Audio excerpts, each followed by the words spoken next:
Ladies and gentlemen, boys and girls, marks of all ages, welcome back to the Wrestle Remarks. As always, I'm your host, Chris. And I'm Pat. And today's news is just as stacked as, I would say, this past week. Because we had NXT Deadline. Yep. We had TNA show. Yeah. And then we also had... what's it that's going on? Saturday night's main event. What? There we go. But we are going to kick things off with The Rock making history. Dwayne Johnson has officially earned his first ever Golden Globe nomination for the Mark Kerr biopic, The Smashing Machine. He called the moment, quote unquote, deeply meaningful and thanked fans worldwide. From eyebrow raising to award season poses, that's an evolution arc right there. He had some heavy hitters to go up against too, man, so I hope he gets it. He does have some pretty heavy hitters. Another one that has a Golden Globe nominee we're going to talk about, but we're going to keep on going in with The Rock for a little bit here, as he did give all the credit to Brendan Fraser for helping launch his Hollywood career during The Mummy Returns. Of course, ultimately the decision was depending on Fraser. They had him do his audition. They said they needed to talk to him. So he sat there and thanked him. I forget what it was on, but it was them talking together. So Fraser, reassured him. He said he was always the one for the role. He didn't just take a chance on him. Yes, two absolute legends lifting each other up. That's the energy we need more of. I've been meaning to actually watch it on YouTube. I've seen it on my algorithm a couple times. Yeah, I definitely want to check that out. I'm happy that Brendan Fraser is back acting and they're going to possibly do another Mummy movie. And, they've been talking about it. I wish he was still on Titans, but that's a conversation for another time. Hey, maybe Netflix? We're going to talk about that. Netflix. We're going to talk about that. Let's talk about it. It's still up in the air, though, so we'll have to wait and see what happens with that bidding war. And also, The Rock even took it a little deeper, dedicating his nomination to wrestlers fighting addiction. He said, quote, "Over the last years, I've lost 15 friends who were all wrestlers and fighters to addiction. Some OD'd. Some decided to check out. Life was too hard. It shook me. And then it restabilized me in a way like, okay, I'm so happy I made this film. It's a love letter to those that we just talked about after, speaking on Mark Kerr's fights with addiction and his inner demons that he had to fight as he was going up the ranks in MMA and his eventual downfall." Yeah, that one hits heavy and it's powerful as hell. Respect to the final boss for that. Yeah, I definitely, man. It kind of got like emotional because it kind of reminded me of like I guess this is like a UFC fighters movie, like how Mickey Rourke did The Wrestler, Mm-hmm. So and those I haven't seen The Smashing Machine, but if it's anything like The Wrestler, to see what they go I've through. heard it's really good. I've been wanting to check it out. I kind of wanted to do it with the kids too, but I don't even know if they'd be into that kind of thing. So I'm probably just gonna end up catching it by myself and seeing how it is. But I've heard really good things, and Mark Kerr is a legend within his own definitely. right. So I'm excited to check it out. Meanwhile, Shane McMahon's wife Marissa picked up 2 Golden Globe nominations for her film Train Dreams. It's about a logger working to develop the ever-expanding U.S. railways and ever-changing world. It's actually on Netflix. That Thanksgiving table just got luxurious. Man, it's already luxurious. Sure. You know it is. Hey, there's silver spoons everywhere, bro. Everywhere. And retro Jordans everywhere. Heck yeah. Shane O'Mac. But we now get into some little turbulence. Becky Lynch said she was no-showing Raw and that lawyers are getting involved, and stated that the WWE is going down. She's going after Petty Pierce and corporate corrupt Oh, sorry. She's pretty corporate too. Corrupt Carr for plotting against her in order to steal the IC championship. Man, I love this, Rebecca. I love where she's going with all of this. And it makes you wonder if they are still going to go for that potential in-ring debut of Ref Jess. It kind of seems that way, but I love this for Becky. Her character was kind of going nowhere for a second there, and she's just doing wonders, taking it to social media, taking it everywhere, and just making a big spectacle of it within her own little social media bubble. Definitely, she's in the best villain arc of all time right now, but they need to be careful because Petty Pierce, you know, one day he gonna snap, bro, and he just might Tim White, or he just might just go off and fight everybody, scrap daddy. You know what I'm saying? Scrap daddy. I can't take it.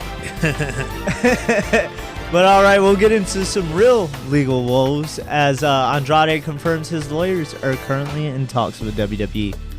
Bro, the legal department is about to win a Slammy Award this week, but in all seriousness, he says the two sides are trying to reach the best deal. He also tried to say that he didn't not answer his phone, or I forget how he worded it, but he said he got back to him as fast as he could, and he wasn't even booked to be on the show at that time. So he's been kind of throwing a few things out there. We'll see if that hinders this deal they're trying to strike up. But I would imagine you just keep your mouth shut for now until things are all said and done.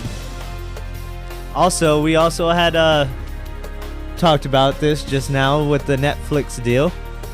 Paramount made their bid in the Warner Brothers Discovery, threatening AEW's long-term TV home and possible Netflix $82 billion deal. Netflix was opting to go for just the streaming side and all that, the HBO Max, all the IPs of Warner Brothers Discovery, and then they were still going to be their own thing, still have the cable networks and everything. So AEW was still going to run, no problem on there. I'm sure they would have got rid of them on Max because they're in bed with WWE or TKO in general. Then you have Paramount over here saying, all right, well, we'll give you, $180 billion. And they're saying they're going to keep everything together. So they're trying to buy the whole thing. And then you think that also plays into it. Paramount is in bed with UFC, which is part of TKO. What's going to happen there? You've seen it happen to WCW. Flagships change, leadership changes, and then all of a sudden, nobody cares about this product anymore. Yeah. So is this the tail end of AEW, or on both sides it doesn't look good? No, it doesn't. And I feel like I kind of I'm more hoping Netflix gets it, mainly because I have Netflix. But I think that they're getting them. I don't know though, because you're talking about IPs and stuff, so that means like DC. Yes, all of that. Like Lord of the Rings. Yes, Lord of the Rings. See everything. See, that's all. See, I don't care about nothing else, but you start messing with my Lord of the Rings, bro, then we're gonna have a problem. I feel like it'd be good in the hands of Netflix. I don't know about Paramount though. Me neither. I feel like Paramount sounds more like a Disney plot. Like they we want everything, and then everything's trash. I don't. I mean, you can say the same thing about Netflix. Well, yeah, to be honest. but I just on either side, I don't know how that's gonna go. We're gonna have to wait and see what Warner Brothers Discovery decides to do. I would imagine that either way, they would get rid of AEW on the streaming portion of the thing. We'll have to wait and see. That's still up in the air. Yeah, Tony Khan refreshing his emails like it's contract season in my GM mode, man. But I think they'll probably still be on TV, like on TNT. He would have to find something, right? I mean, I don't think that would hinder them being. I mean, they're not even on TNT anymore. Now they're on TBS. Yeah, they've been kind of reshuffling them, so it makes you worry, especially with everybody who was part of bringing AEW into the fold with Warner Brothers Discovery are pretty much gone. You think that he could run the company without like a TV deal and just do like? I don't know. Maybe if you did a YouTube thing, if it got enough views, but I don't really think there's that much money in that. I don't know. I really don't know. We'll have to wait and see. Well, I wish them the best because, I mean, regardless, if I don't watch their product, I don't want a lot of wrestlers to be out without a job. So, yeah, exactly. So you got to work for them. We're over here worried about what's going to happen. We'll have to wait and see. I'm kind of leaning towards the Netflix way because I could see them making some pretty good DC content, and I'm excited to see some more. It's been a minute. Hey, bring some things back. Bring some things back. I need it. Man, I wish they would bring back Swamp Thing. It was getting so good, and they got rid of it. But, you know, that was a long time ago. That was the CW days. And also the DC Universe days when they had their own streaming service called DC Universe. Yeah, I remember that. So, yeah, like you said, I feel like if Netflix did have, you know, like Warner Brothers library, they wouldn't make so much BS shows that they do. Like, because there's never really nothing to watch on Netflix. They have all kinds of IPs to use once they get that. Yeah. So I mean, yeah, it'd be crazy. It's open season by that point. Crazy. We could, you know, I'm talking about some Teen Titans. You know, Bruh. Bring that back. Bring Doom Patrol. We can go on for days, but we gotta go. We gotta segue. And then also we had Cena come out and talk to Tom Rinaldi of Billboard, of course, because you know he's had a Billboard top charter. Cena revealed that he actually has about 70 rap tracks from his Thugonomics era that he never released. I'm about to run to the family PC searching these tracks on LimeWire for sure. You know, hey, he can spit, but I don't agree with something he said. And what's that? Cena recently said when someone brought up about him rapping it, he said it's a young man's game. It's not true, bro. It's not a young man's game because these young people can't do it like you know, people who are 30 and up. I'm just being real. Hey, Cena still got it though. I'm sorry if he picked up the pen, started writing a little bit, you know. Man, he was saying that... He said you never see him wrestle. He didn't say you never see him rap again. He was saying that it's so much easier now. Like, you can just mix a track on your iPhone or do something like that. Back then, they paid 10 grand for that studio time that he had and made all them tracks. Shoot, I wish I had 10 grand. I wish I had. Man, for those who don't know, I do rap. I do music, man. And it's expensive, dude. Like... You know, so you got somebody backing you 10 grand to do an album like that'd be great. That's how he made all them tracks. All of them, I think he was saying, were made right then and there, and only some made the cut for what was it? You Can't See Me is what it was called, right? With the trademark. Yeah. I'm sure WWE was in like, oh, we're gonna pick this song, that song. They're gonna drop a few on that WWE Vault. Still saying missed opportunity. Missed opportunity for Cena. He could have just came out with I'm a Bad Man, and that would have been like the best music for his heel turn. That would have been great. I would have loved that. Cena also signed a brand new deal with WWE. His contract extends his appearances to 2026. He says he's going to be an ambassador, of course, not anything physical. Yeah. He's done with that. He's going to be that doing what Titus O'Neil does, pretty much. Yeah, pretty much. Exactly. Well, you can't see him, but you definitely can't get rid of him either. Like he's everywhere. You know they're gonna keep him. I would assume he's gonna be inducted this year. He's gonna sign one of them. He's got to be inducted. Them life contracts like they tried to give Bret Hart from '97 to like 2011. Wow. I could see them trying to do something like that, but I feel like Cena's gonna be that kind of guy that's just a company guy. Yeah. He's always been that guy. Oh yeah. But also, Cena had some comments on Brock riding off into the sunset on Chris Van Vliet. Or Insight with Chris Van Vliet, excuse me. Cena says Brock deserves to ride into the sunset in Minnesota. Probably on a tractor powered by Jimmy John's. I wonder what happened to that endorsement. Does he still have that endorsement? I don't even know. I don't think so. That was crazy. Jimmy's Johns. That dude had all types of endorsements on them shorts, bro. Yeah, John Deere, did. Jimmy John's. Oh my jeez. But on Insight, he did expand. He said the logic of Lesnar coming back and beating him decisively was pretty much to build him as a bigger monster. I mean, not even just that. I think it made sense, bro. Like, the goal was to reestablish Lesnar as the dominant monster for the future star to conquer, alluding to possibly accumulating in his home state. You know, I don't know when this will be. I'm sure it's going to be soon. Well, SummerSlam is going to be in Minneapolis, Minnesota, home state of Brock Lesnar. So possibly there. And that's his first pay-per-view. Are we not gonna see him go up against Breaker at Mania like we were talking about? Is it just gonna be at SummerSlam? Is it gonna be something early? Like I was telling you when we were watching, what was it called? War Games.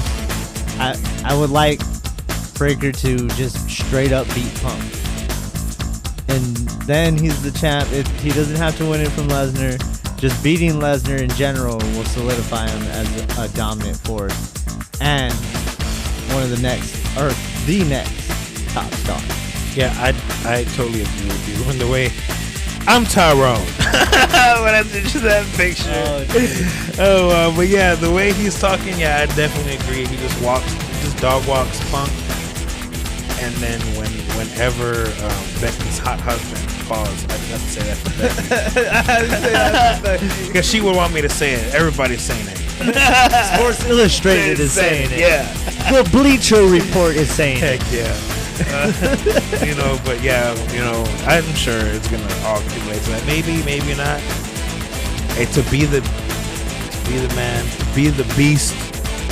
To be the beast. Because they do call themselves beast. Yeah. But we'll get on to Penta, who there was some early reports that people pulled the trigger a little too soon on. They suggested that Penta had been cleared to return, but it turns out it was mistranslated. It was the doctor came out and made his own statement clarifying, saying that he doesn't know if he'll be ready for Guerra de Titanes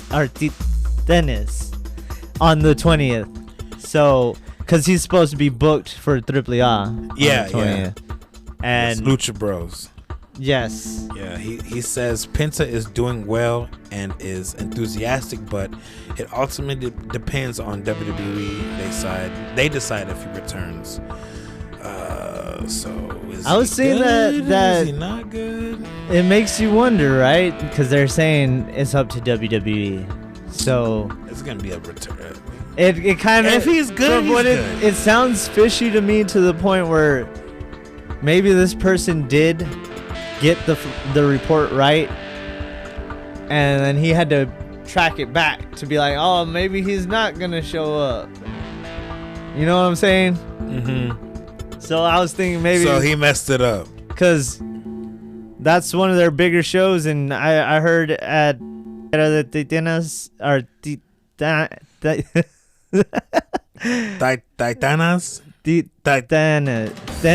Sorry, man. I'm disgracing my half Mexican side. You know what I'm saying? It's all right. It happens. But they were. I saw reports that possibly War of the Titans, dog. Ray. Yeah, pretty much. Yeah. That's exactly what it is. But they were saying that Ray was going to be there. I'm assuming possibly something with Dom, given that Dom's the AAA Mega Champion. Yeah. So we're just waiting to see where that goes to, because you know it's going to end up Dom and Ray for that title. You know it is.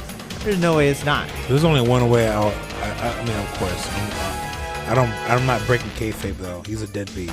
You know, I'm staying heel. I'm standing on that. But I really do want Ray to bring back that freaking Wolverine gear. I need that in my life. Yeah, that was I think about that often. I really liked his Kiss one that he wore at All In. I think it was at All In. That wasn't the. Are you sure that wasn't the Wolverine one? No, that was a different one. I'm pretty sure All In was the Kiss mask. Nah, fam, it was not. We'll go watch it right now. Okay, what you want to bet? Hair versus hair. I barely Hair got any, versus hair, but you got a lot. What's up? I don't mind shaving my head. I got to do it already. What's up? Oh man. Oh, anyway, we'll get back to y'all on that. Back to your regularly scheduled programming. CM Punk, it has his timeline updated on his return. Of course, we saw that he wasn't cleared after Survivor Series, and people were kind of worried maybe Punk was hurt, but it's all creative based. It's all a part of the plan. He's not really injured. He's just filming for an upcoming Netflix romantic comedy titled The Bodyguard. And no. You know AJ has her eyes peeled out for that one. Yeah. But speaking of AJ, she recently had her match. We were worried about it. I kind of jumped the gun here, but I'm going to keep going. We haven't seen her since. So it makes you wonder when she's coming back, because that was speculation or rumors and also reports that said that she had signed a full-term deal. You remember seeing those, right? Yes. Well, it turns out she did not sign a full-time deal. It's just a part-time deal, so she can still go out to her other ventures and take care of those and still come back and pretty much just show on short bases where she comes out. Well, she's not obligated to be there every week, in other words. She said that on Stephanie's podcast. She said, I'm going to do this, but I still got prior engagements to take care of before I could fully commit. You know what I'm saying? Yeah, and that makes you wonder, when are we going to see her again? Soon. A Royal Rumble. Yeah. That's where I was going with it. Royal Rumble. It's going to be Royal Rumble. What is it? Mid-January? Yeah. The Rumble? And, bro, you don't think she's gonna go get her a Saudi check? Come on, bro. Like, that makes no sense. I just thought about that. Everyone's going to the Rumble, bro. Yeah. Everybody. Man, you don't think they're gonna pull one of those 40-person Royal Rumble extravaganza craps? Man, if I get dope surprises, yeah, you could put 50 people up in there. Boogeyman better be in there. Yeah, I don't care who you coming out after Booker T. Like you can have it like gimmicky, like you can bring back like Repo Man or something, like whatever you want to do, the gobbledygook or whatever you want to do, bro. But speaking on Punk and his wife AJ, he reflected on Bray Wyatt recently. Punk shared an emotional story about Bray in WWE's Break It Down this week. Punk reflected on a conversation he had with then Husky Harris, who was being shipped back to the developmental as Punk tried to fight for him. Bray told Punk that he'd be back one day and they'll main event WrestleMania together, and unfortunately we never got to see that come to fruition. But we can see Uncle Howdy versus CM Punk. It's okay. I guess we can make it happen on 2K. We can do that. All you gotta do is believe. Dude, that was so good. Yeah, we get into that. That was so good. Anyway, let's get a little further as we get into other spouses. As we talk Scarlett Bordeaux, she went ahead and trademarked her ring name after leaving WWE, but get this, she's trademarking Scarlett, what she just went by in WWE, rather than her usual name, Scarlett Bordeaux. It's a work.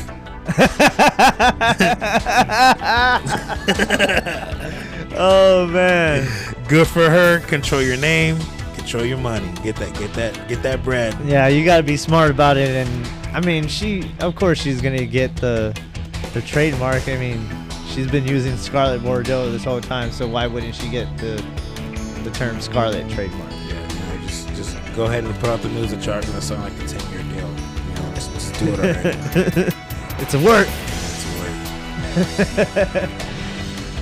And going further down the card, the NXT North American champion Ethan Page took a shot at fellow champions, and a video of him fastening the buttons on his belt made the rounds on social media, with Page stating, quote, "Mine actually clips because I'm not a toddler like the rest of you on the roster who uses Velcro, bunch of dorks," end quote.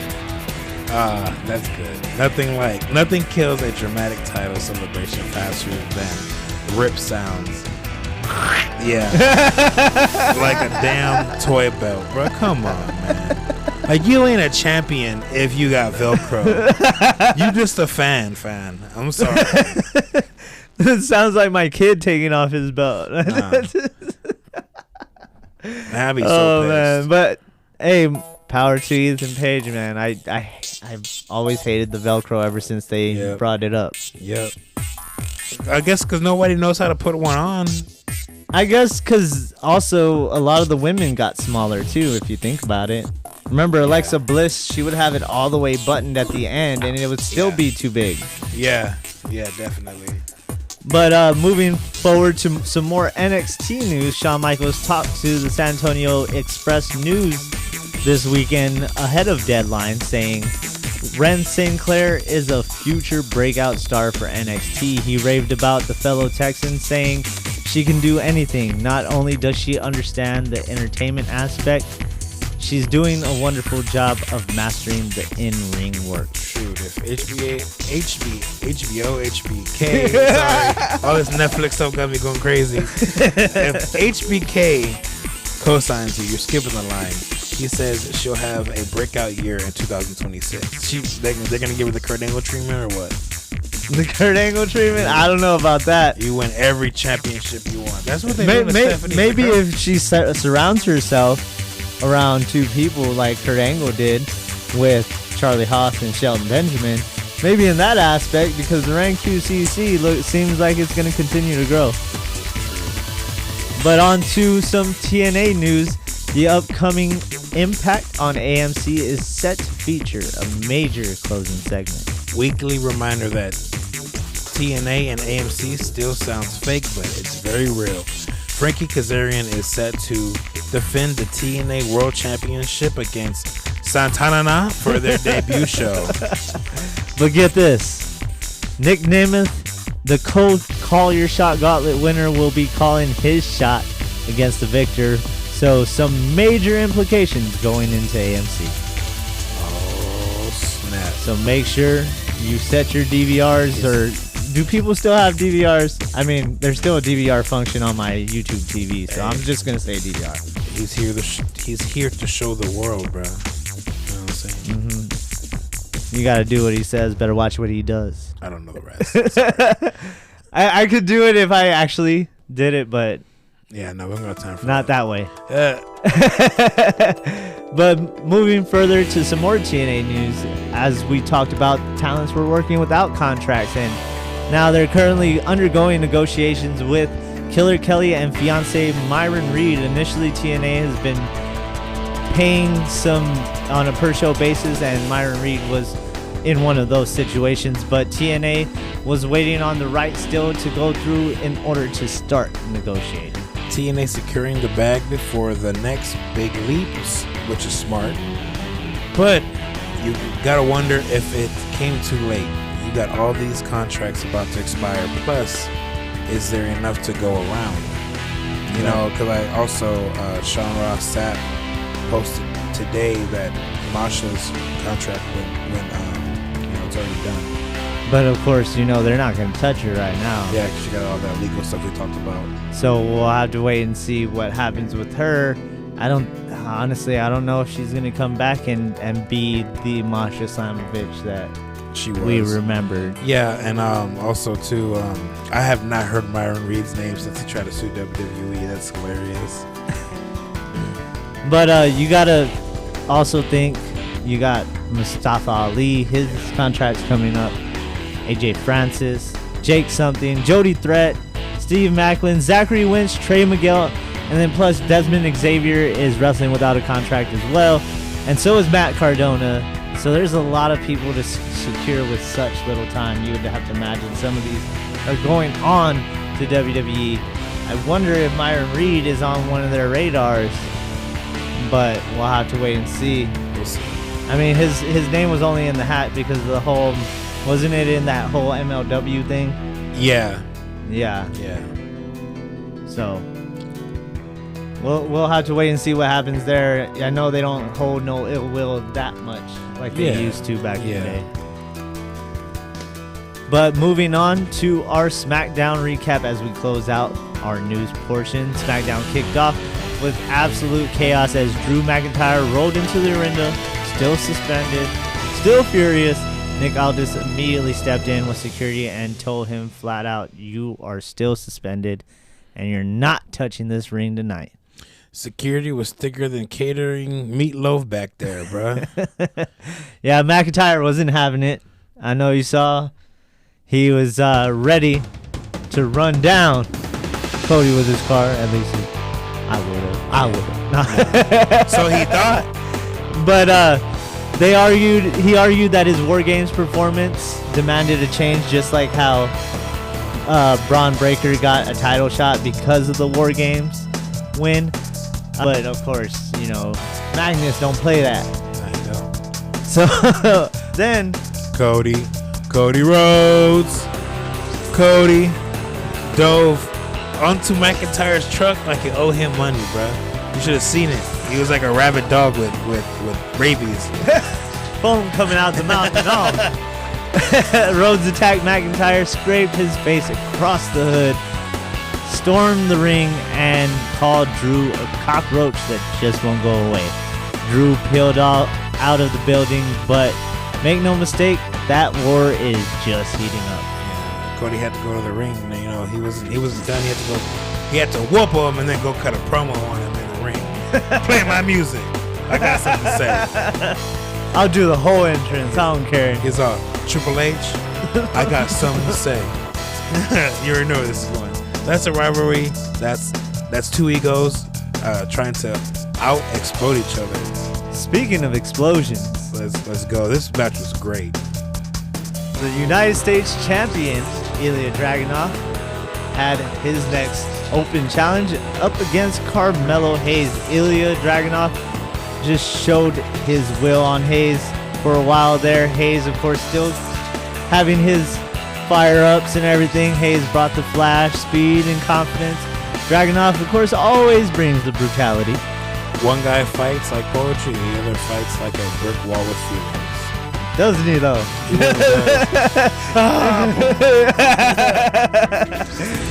Late in the match, chaos struck. Tommaso Ciampa appeared at ringside, threw Carmelo's rhythm off, and Dragunov capitalized. One massive H-bomb later, Dragunov retains. Then Dragunov immediately called out Ciampa for next week. He didn't even wait backstage. He wanted violence on schedule, like on site.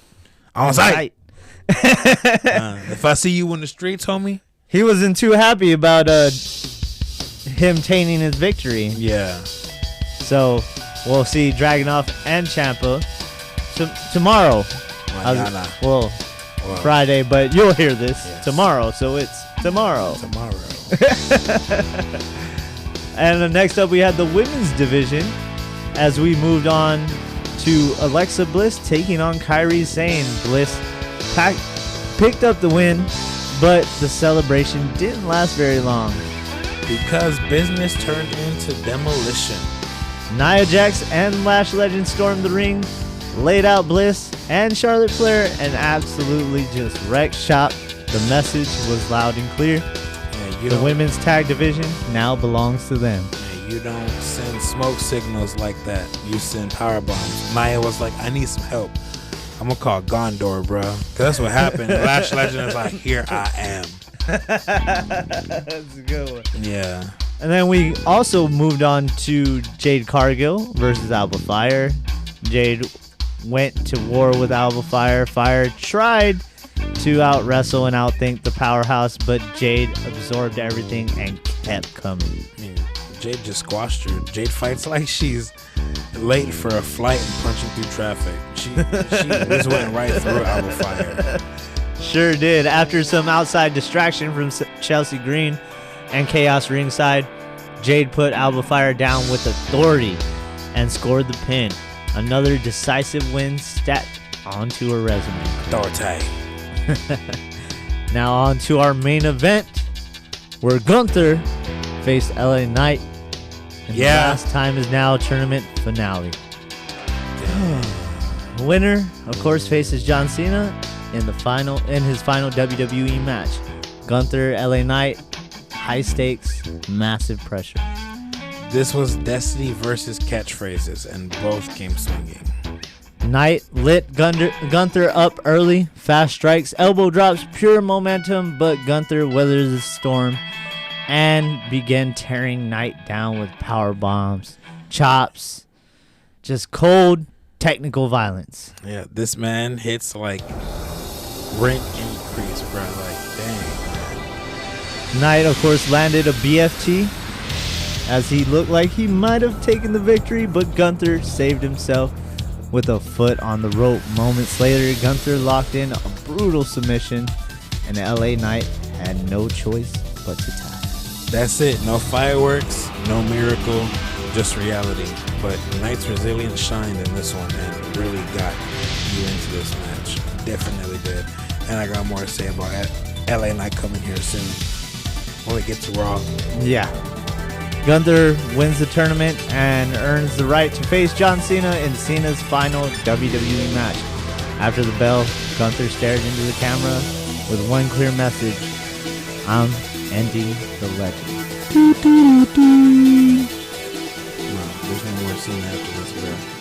You know, you're gonna see. How do you feel about Gunther going for it? I mean, he doesn't need it, but I don't mind it at the same time. I'm not hating on it because who else but Gunther? When you think about it, who better than Gunther? But I really thought like this match. I kind of anticipated Gunther winning, but it really had me feeling like LA Knight might. There was a lot of good false finishes that they did with Knight, and also was this the one where someone interfered or no?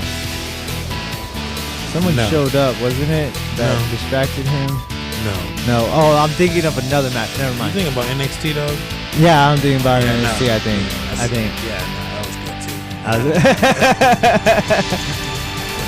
Then comes the fallout. Drew McIntyre versus Cody Rhodes is, of course, locked in for Collision territory. Who knows when it will be?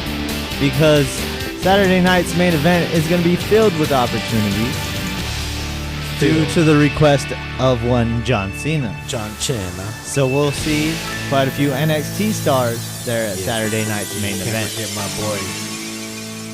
Oh dang, not Javon Evans, but he's in the match with Leon Slater. That's my dog. I figured that's who you were talking about. Well, I like the young OG too. You know, I wouldn't be surprised though if McIntyre causes Cody to lose to Opa Femi in Saturday night's main event. So we'll have to wait and see how that goes.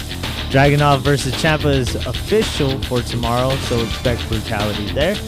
The women's division now revolves around Nia Jax and Lash Legend, and you know my girls are coming for that gold. Lash will meet Bliss tomorrow night. Jade Cargill continues her dominant rise. The Terror Twins reunite tomorrow to take on Aleister Black and Zelina Vega. Also being advertised on the arena page, Raquel and Roxanne will go up against Bayley and Lyra Valkyria. The New Day will take on War Raiders. But as we all know, and as quoted on the arena page, card is subject to change. Pesky card. With all that said, the end of an era culminates this Saturday. What time is up? Your time is now. The SmackDown advanced stories and rewired the entire main event landscape heading into Cena's farewell. Next up, we had NXT's Deadline on Saturday, and it came from San Antonio, and this seemed to be a statement show. Title changes, breakout performances, and surprise returns. San Antonio. That's where I'm from. This thing had everything but the kitchen sink, and honestly, I wouldn't have been surprised if they threw that in there as well, bro. We kicked things off with the NXT Championship, which surprised me, but I'm here for it. Oba Femi took on Ricky Saints, the current NXT champion, and Oba is back for his gold.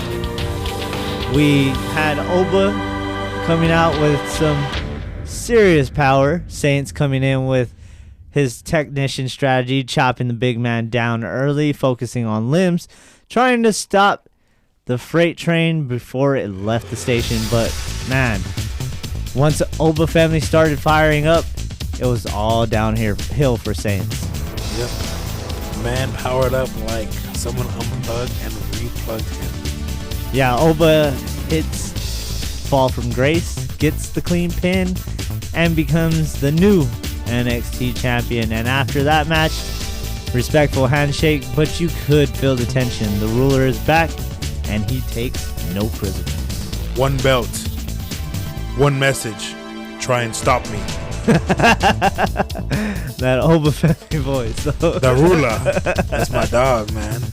I was excited to see Oba with the title again. I would assume that Saints is being groomed to make it to the main roster soon. And Oba, especially with the match happening between him and Cody. Where's Tricky? I'm excited to see where that goes. Trick. Dancing Trick on no end. He wasn't on NXT, right? For like 2 weeks. So where's he at? I mean, he just got engaged, so they're probably doing. Well, I mean, Lash is there, yeah. So does that mean he's backstage? Right. I don't know. Maybe he's plotting something. Maybe he's the masked guy. Nah, I don't think that. Don't quote me on that. Look, before we move on, I'm just screwing around. That's a horrible rabbit hole everybody's going down online. Man, it went from Austin Theory to Chris Jericho to Montez Ford. Like, bruh. I seen Zoe start. Like, you know what? No, she ain't no mushroom to grow up. It's just vacant, bro. He's finally here. Like, we finally can see him. We can finally see him. Vacant's in the building. Damn. How many championships he got? Man, that dude he's a force to be reckoned with. Next, we had the Women's Iron Survivor Challenge. 5 women, 25 minutes. A race for supremacy. Kalani Jordan, Jordan Grace, Lola Vice, Sol Ruka, and Kendall Gray. This was non-stop offense, high-flying submissions, quick pins.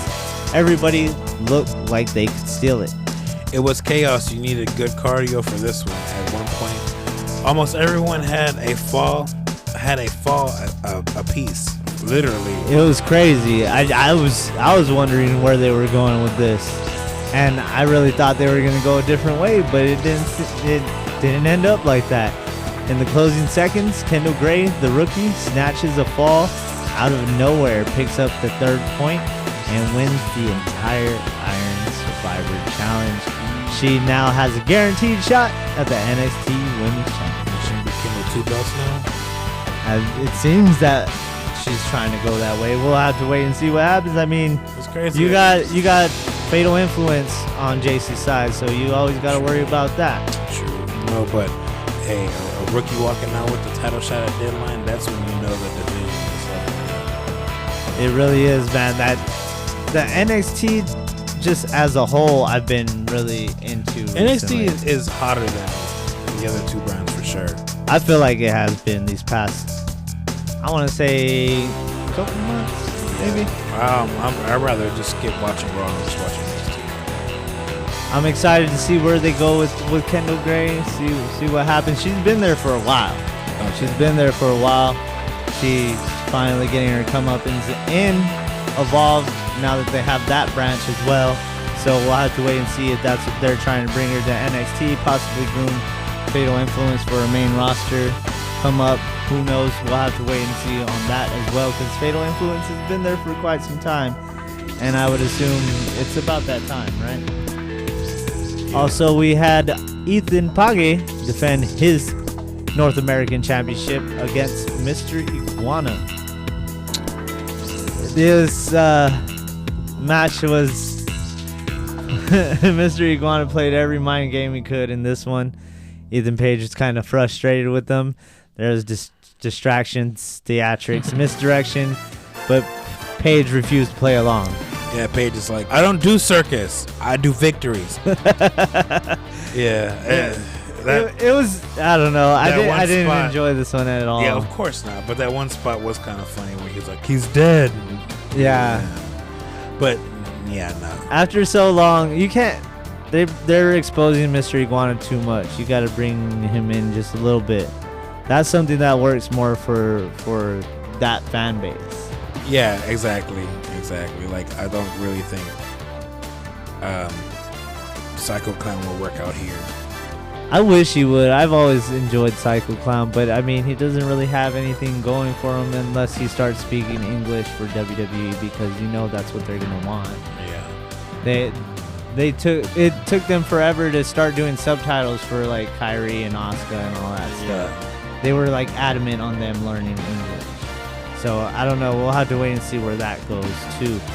But Page, of course, planted him with his finisher. He gets the pin and retains the gold. For now, the North American title remains firmly in the hands of the man who calls himself the franchise. Or does it? No Shane Douglas. Oh, wow. Fat Chick Thriller.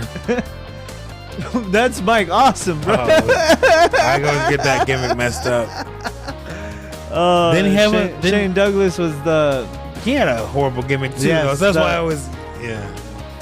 What was it? He was like Damian Sandow, where he was all educated and whatnot. So they just The gave Dean. Oh, wow. The Dean.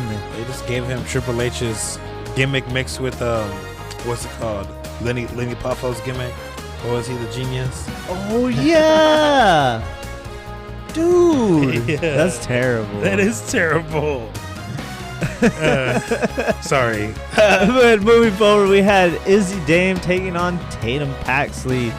This one got personal, of course, with Paxley and Dame being former buddies.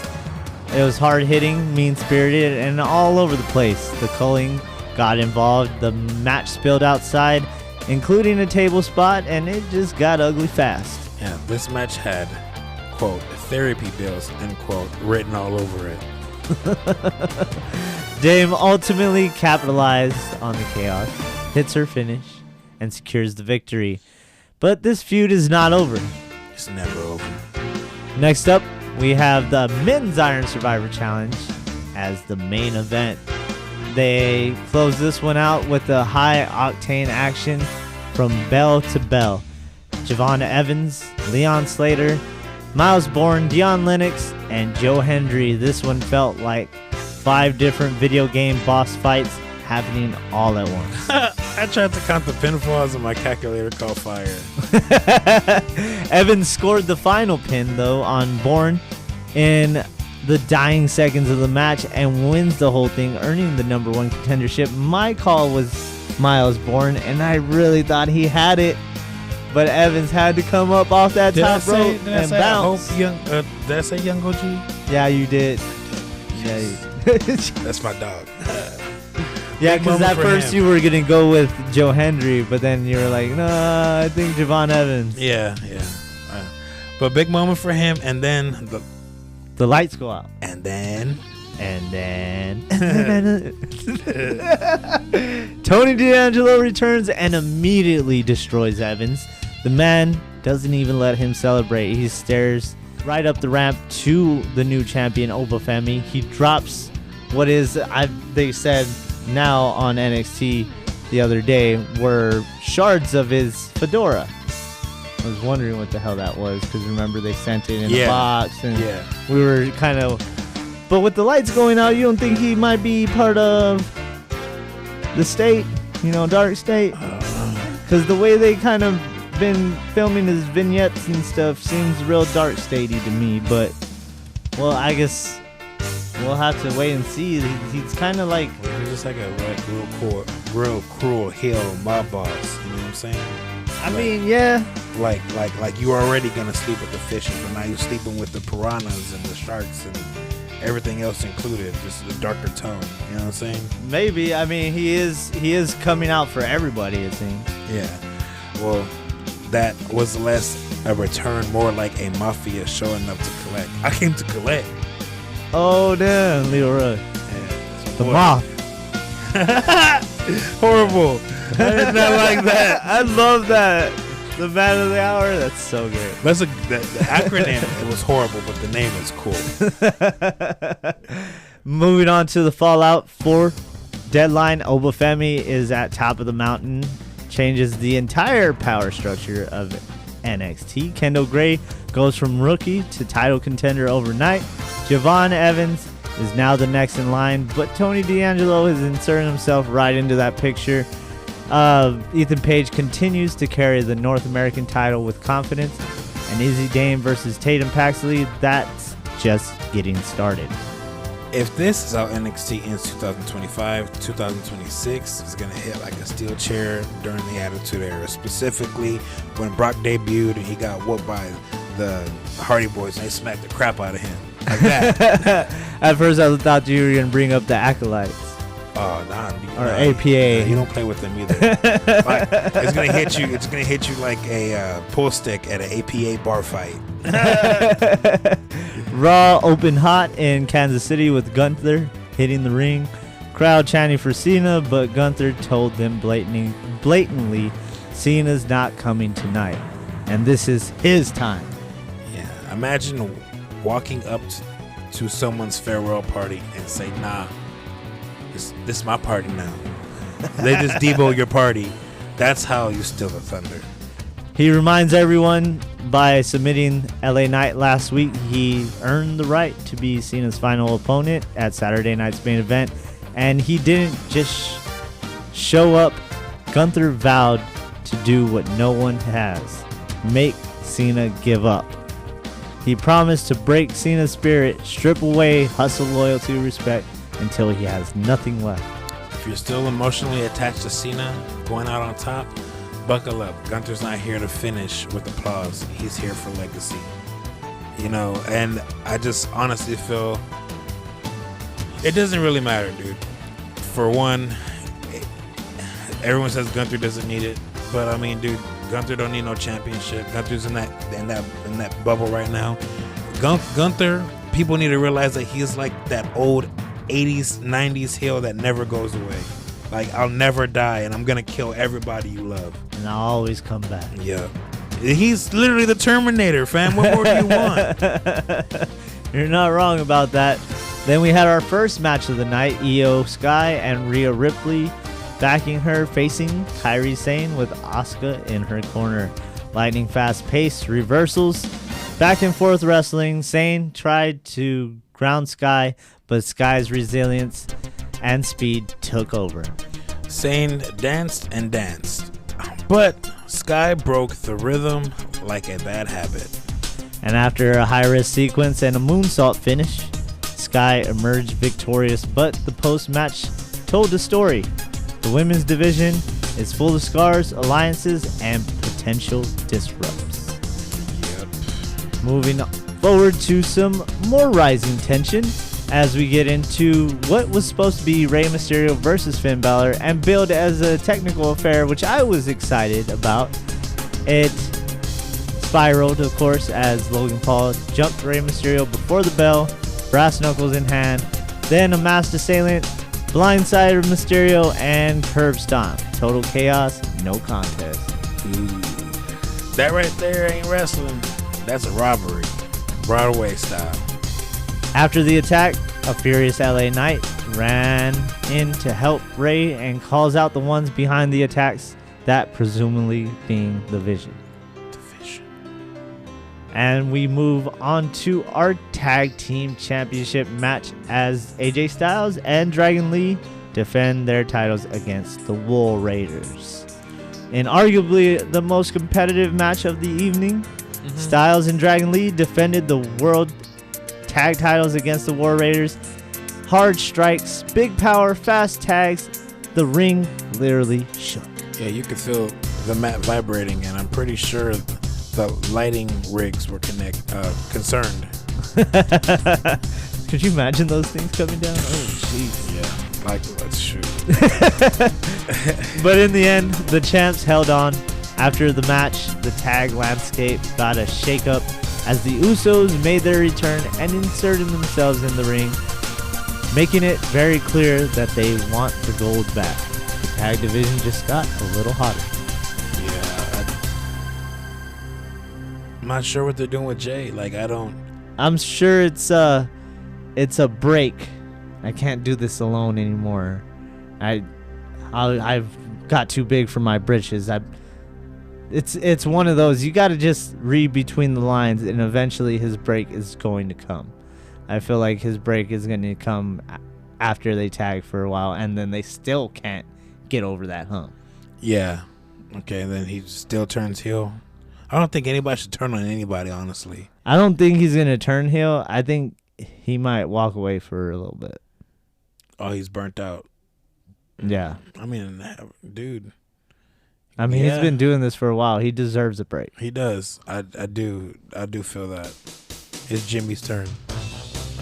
Next up, we had the women's World Championship spotlight with Stephanie Velcro and Nikki Bella, as well as someone else that came out to save the day. Yay! Thank you for saving. So later that night, the women's world champion Stephanie Velcro stepped up and called out anyone who wants a shot. Bold statement. She even told the locker room that she's ready to defend against anyone at any time. Confidence like that doesn't come cheap. You know she means it. Next thing you know,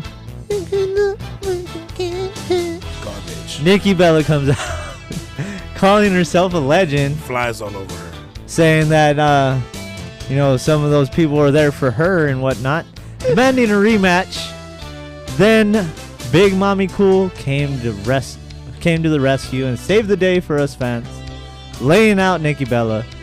Lon darts her into the post, and she tells Stephanie to name the place and time. The title picture isn't stable. It's damn right volatile.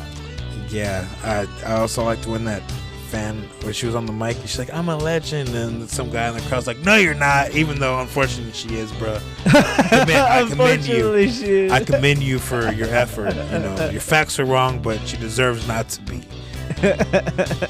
On to some mid-card collision. We saw Lyra Valkyria versus Roxanne Perez with Liv Morgan. But before we get into that,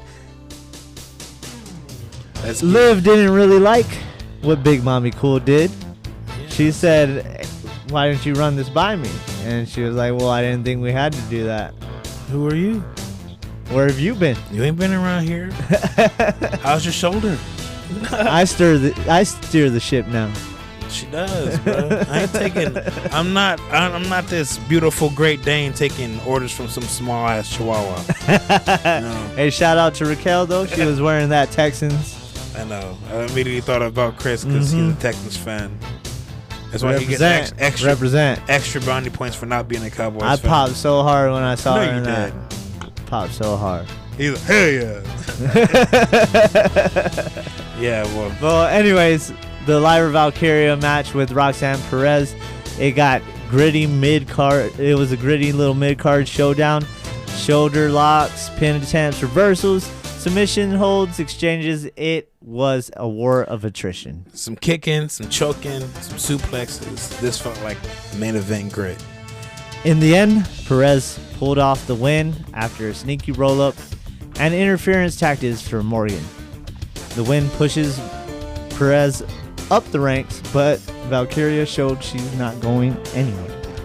Throughout the night, the undercurrent was clear, All eyes were on this weekend's farewell for John Cena, Gunther didn't just speak, he made a promise. He said that he doesn't just want to win, he wants to break Cena's spirit. This final match is going to turn into a reckoning for John Cena. You don't threaten a legend on his last night unless you're ready to burn the house down. And Gunther brought these matches. He did. He got them, and before he even gets there Saturday, he's gonna soak the ring in kerosene. It's over. Let's make it an inferno match at this point. It's going up in flames for everybody who's really upset about Gunther and Cena. You're not wrong there. With tag team angles heating up, new challengers emerging, and the women's division chaos spreading itself. Raw wasn't just a push of storylines forward, it detonated most of them. Boom! Especially with LA Knight. Yeah. In the main event. Yeah. And of course, that comes to Logan Paul and LA Knight stepping in the ring. This one, of course, went off the rails instantly. Logan jumped Knight before the bell, throwing fists, stomps, knees, and just went in pure ambush mode. Logan fights like he's button mashing in a video game. Knight fought back hard, clothesline suplexes, neck breaker, crowd going wild. He even had Paul lined up for the BFT until the Vision showed up. Breaker on the apron, Reed just lurking, total distraction. If the Vision had any more members, they need a group chat. Knight tried to fight them off, even blasted Breaker to the floor, but out of nowhere, the masked mystery attacker struck again, curb stomping Knight on the announce table. Vacant came through again, looking like a hooded menace, and clearly has excellent timing. Logan Paul then hit the huge frog splash and stole the win. That's what we're calling him now. Until it's revealed his name is Vacant, okay? His name is Vacant. After the bell, total annihilation, the Vision, Swarm Knight, Breaker hitting a crisscross spear, and then Reed dropping two massive tsunamis, and Knight was just barely conscious. But man, bro, it felt like his ancestors felt them tsunamis, bro. Like, dang, that's a big dude. That's a big guy. That's a big boy. Big. He lost some weight, but he still got some meat. Knight refused medical help, though. He said he wasn't done. Oh, you done. And he even, when everything escalated, Breaker grabbed that mic. He cut another scathing promo. It was vicious, calling out CM Punk and demanding the old Punk and threatening to take his title and his girl. Yeah, bro, that man said, "I'll beat you and steal your girl." That's jail time talk. And he said he missed to steal your girl. You're gonna trade songs, your woman, bro. Or Tyrone Wright, that was his name. Man, I'm Brown Breaker. Oh, jeez. But the Vision wasn't finished. After they saw Knight was on his feet, Bronson Reed powerbombed him through a table. Paul picked up Knight and tossed him onto the Toyota. Reed climbed those production crates and tsunami! Yeah. Bam! And like Godzilla clocking in for overtime, Reed delivers a monstrous tsunami, crushing Knight through the car roof. Adam Pearce was screaming for the paramedics as the show went off the air, and Knight was just beaten and demolished, just sitting there in pieces. That wasn't an angle, that was a straight up mugging. I'm telling you, bro, they need to watch out for Adam Pearce. He's just gonna snap, he's gonna crowbar everybody one day. He's gonna snap. He is, I'm telling you. But this is what I got to say about LA Knight, because everyone was like, they're just never gonna push this guy. This is perfect. This is either your Royal Rumble or your Money in the Bank winner, bro. I hate to be the bearer of bad news. This is just to build him. Yeah, That's all it is. Yeah, he lost to He Gunther, wrestled more than anybody this year. but Gunther is one of the best in the business today. Then you got LA Knight now being launched into the title picture potentially with, Breaker being in that title picture. Yep. So it's all going to culminate with LA Knight coming back to get his revenge on the Vision, who are going to hold the titles at the time that LA Knight becomes the biggest babyface in the company. All time. You know what? And I'm not trying to get off on a tangent here, but Cena did say that once he retires, that people are going to forget. They're not going to forget about him, but they're going to move on with the show, is what he's saying. Yeah. You know what I'm saying? It's not going to be what he thinks it's going to be. That's not what I mean, but they got to move on, and the two hottest baby faces right now until Cody does turn heel, because it's coming. It's LA Knight. I was wondering, Saturday night's main event, is that the heel turn? We'll see. I don't think the heel turn happens until Jacob comes back. Might be. Raw delivered tension, action, and setups for massive showdowns between Gunther's promo, the tag team shakeups, rising contenders, and the chaos from the Vision. Nothing is as predictable as it seemed before. Yeah, when everybody was talking all that big smack about it's so predictable. We'll see. Coming here soon. But if you thought this week was big, just wait. Saturday's going to be even bigger. So I think Saturday night's main event is going to set the tone for everything after that night. Like, I feel like this is going to be the best Saturday night's main event they've had. And I'm excited to see what happens, especially with the heavy NXT, TNA, and TNA talent on there. So that moves us to the Tuesday night NXT show, where they kicked off with, they didn't kick off with this match. First of all, they kicked off with the Ruler. Obafemi showed up in the ring. He, imposed his will on the mic. Then, of course, Ricky Saints shows up. Yeah. Ricky talks about how, he's coming for that title. He's coming back. I'm coming. And then, boom, Mr. Bouncy himself, Javon Evans, OG, shows up and he puts his hat in the ring. Both of them are arguing. Javon says, "Hey, I got my Iron Survivor Challenge title match coming up."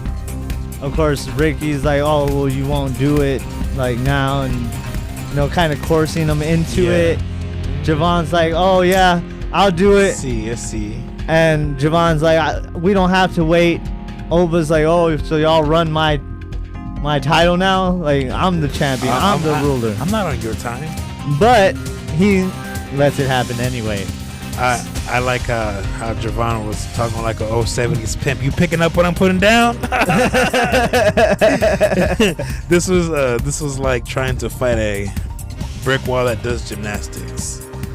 Oh yeah, the Jordan Grace matchup, man. No, even the. Oh yeah, well, I mean, dude, it was a good match. We'll get into it. I enjoyed it very much. Very much did too.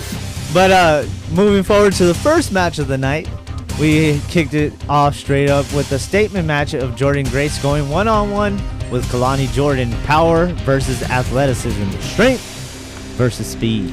Yeah. We were talking about gymnastic and brick walls, bro. That's exactly what this match looked like. Oh, yeah. Those gymnastics ran right straight into that brick wall that is Jordan Grace. Crash test dummy versus brick wall.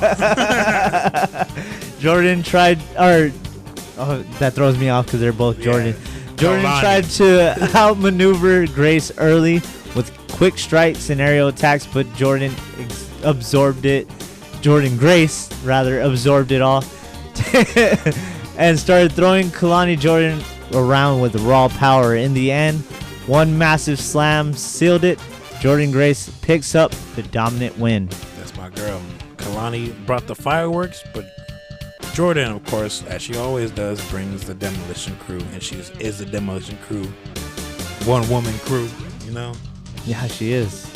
And I'm just hoping she goes to the main roster. I don't even care if she ever gets an NXT. She doesn't even need that. Just ship her off to the main roster already. Yeah, we need Yeah, just have her squash everybody at the Royal Rumble. Man, that's probably the best thing going right now is some of the women's stuff on the main roster, too. And that would shake up the women's roster for sure.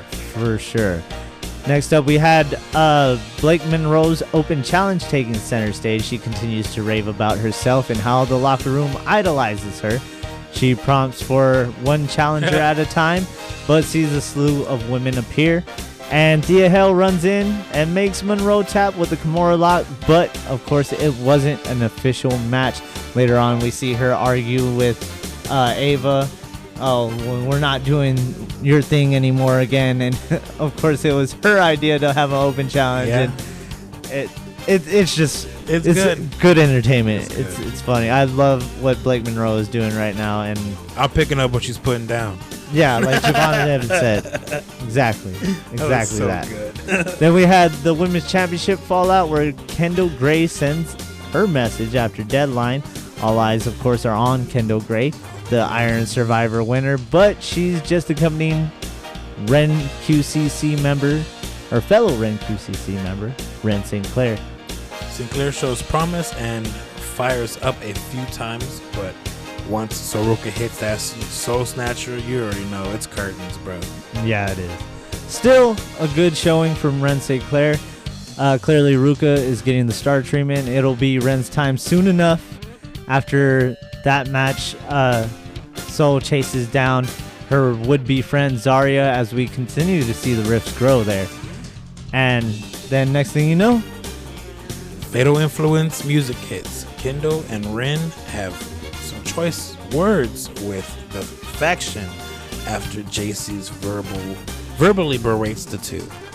Hill Jane is just good for business, man. The Ren QCC is on the come up. Perfect mixture to launch them into the main picture. I'm sure they'll find another member soon to, even the odds, seeing as she has been trying to recruit people. Okay. But who? Izzy? You think? I mean, wouldn't it be Tatum, though? Because Tatum's the baby face. Oh, yeah, that's what I meant. Izzy Dang. Yeah. Yeah, sorry.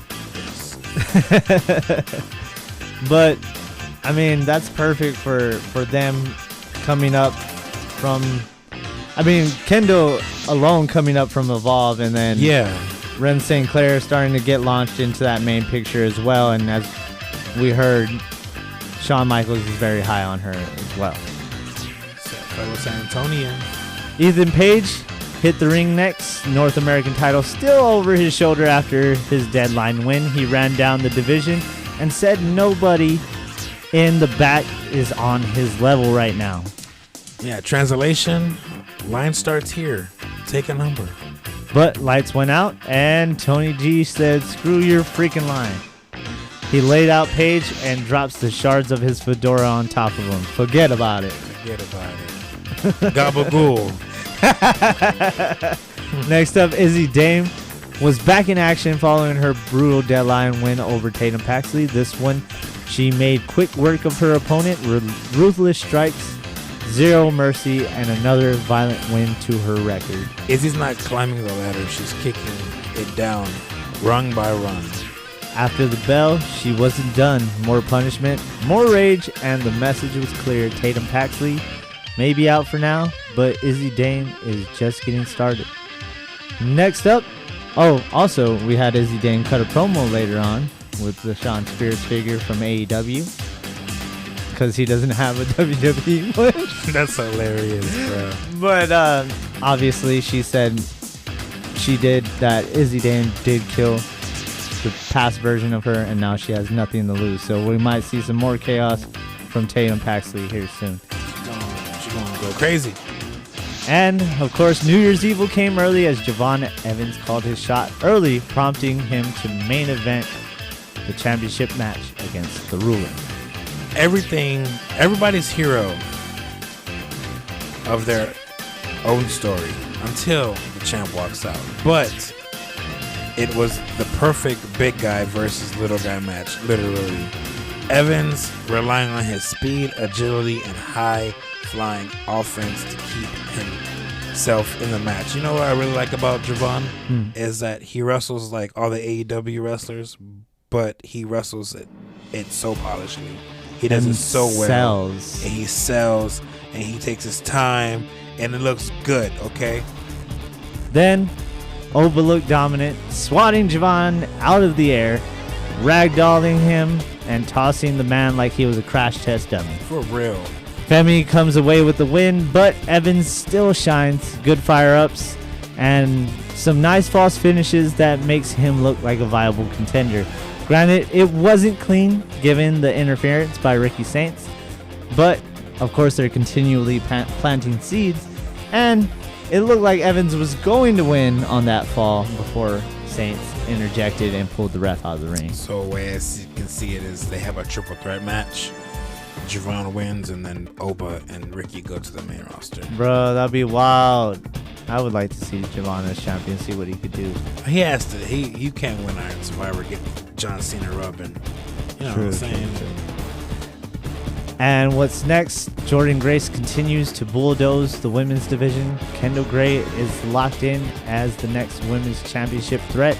Ethan Page is daring the North American division to set up, and the women's North American champion Blake Monroe is on a collision course with Thea Hell next Tuesday, as Ava made that one official. And Obafemi turns his attention to Cody, although he should have his head on a swivel given who all is going after him and his prize in NXT. Plus, Deion Lennox, Joe Hendry, Leon Slater, and Miles Bourne will be in a fatal four-way to determine the number one contender at New Year's Evil. Deadline lit a fuse. Tonight was the ticking sound before it all goes boom at New Year's Evil. This episode of NXT wasn't about flash, it was about positioning. Everybody lined themselves up on the chessboard tonight. And somebody's getting knocked clean off of it next week. And also we have our Saturday night's main event coming up. I don't have the entire card here. I thought I had typed it up, but let's go and find it so we can get our predictions in. What do you think about this whole NXT being a huge part of Saturday night's main event this time around? Well, like I said, but like Cena said on Chris Van Fleet, he said that he didn't want to make it about him. He wanted to showcase what we have for the future. And he also said if he would have done this in 2011 and left, and he said, who do we have to show for the future? He couldn't give you an answer. But there's so many people on this card on Saturday that can definitely give you an answer to what to look for in the future. And that includes Gunther, win or lose. Definitely. Of course, we're going to have the John Cena versus Gunther match. And you would have to assume that this is the end and Gunther goes over. Yeah, but I could also see... I really can't see Cena winning. Let's just be real. But in a perfect world, Cena wins. But we'll see. Also, we have the singles match between the WWE Undisputed Champion Cody Rhodes against NXT's ruler in Obafemi. Cody loses because Drew McIntyre interferes in the match, giving Oba the win. That's what I'm thinking. But what do you say to Ricky Saints interfering in the match because he's going after Oba and the title? I like that. I like that too. Is that how either Cody's return starts? Maybe. Because now he's cheating to win? Yeah. With his buddy? Which is, there's nothing wrong with lying, cheating, stealing. We got that. We also have Bayley versus Sol Ruka, which I was excited to see put on the card. Soul Snatcher, 1, 2, 3. You think so? Yeah. I don't know. I want it to happen. But I was thinking just the other day, what happened to Bayley just snapping? Maybe she'll snap. Now, I think Lyra's doing something to control it. She's cooking something up. Yeah, Could be right. Lyra got something I'll just say sold just because I want that to happen. This is more of a fantasy booking prediction. Next up, we have the World Tag Team Championships being defended by Dragon Lee and AJ Styles versus the Young OG and the youngest in charge in Leon Slater and Javon Evans. Can I just be biased? Or I don't want to be biased. That's a hard one. I'm not gonna pick a winner. I'm just gonna sit down and I'm gonna enjoy this match. They all get counted out. I don't care what happens. False finish, goes haywire. Screw job, whatever. Everything goes haywire. Dark State pulls up. Later. I don't know. Oh, I didn't even think of that. No. Dark State could show Ricky Stark shows up. Ricky Saint. Sorry, I'm sorry. But other than that, I think that's all right of Saturday night's main event. It's still a pretty good card. I'm excited to see what NXT can do. I'm excited that they're getting to showcase their talents on a bigger stage. So now everybody can be excited for the future as we watch NXT. Yes. But that is all we have for you today, folks. We'd like to thank you all here at Wrestle Remarks for listening and continuing to support us. We hope you all have a happy holidays and y'all stay safe. For Wrestle Remarks, I am Chris. And I'm Pat. And this was your Wrestle Remarks. Thank you.